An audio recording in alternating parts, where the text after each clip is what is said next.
অভিনেতা যতীন বৰা অত্যন্ত আৱেগিক হৈ পৰিছে।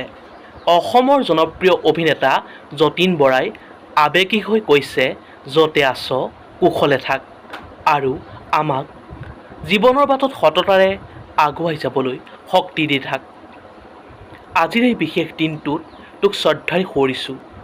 নমস্কাৰ বন্ধু বান্ধৱীসকল, আপোনালোক সকলোকে স্বাগতম জনাইছোঁ আমাৰ চেনেলৰ অন্য এটা নতুন ভিডিঅ'লৈ। অসমৰ জনপ্ৰিয় অভিনেতা যতীন বৰা আজি আৱেগিক হৈ পৰিছে। সামাজিক মাধ্যমত এটা আৱেগিক পোষ্ট শ্বেয়াৰ কৰি কয় যে, মা তোৰ অবিহনে আজি 15টা বছৰ সম্পূৰ্ণ হ'ল। 15টা বছৰ এক দীঘলীয়া পৰিক্ৰমা। দিনটোৰ কামৰ শেষত তোৰ মুখখন দেখিলেই মোৰ সমস্ত ভাগৰ সকলো ব্যথা আঁতৰি গৈছিল।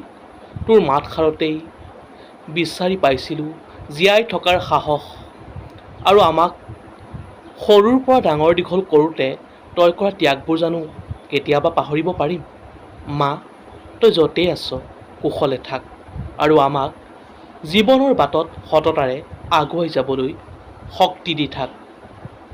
আজিৰ এই বিশেষ দিনটোত তোক শ্ৰদ্ধাৰে সোঁৱৰিছোঁ।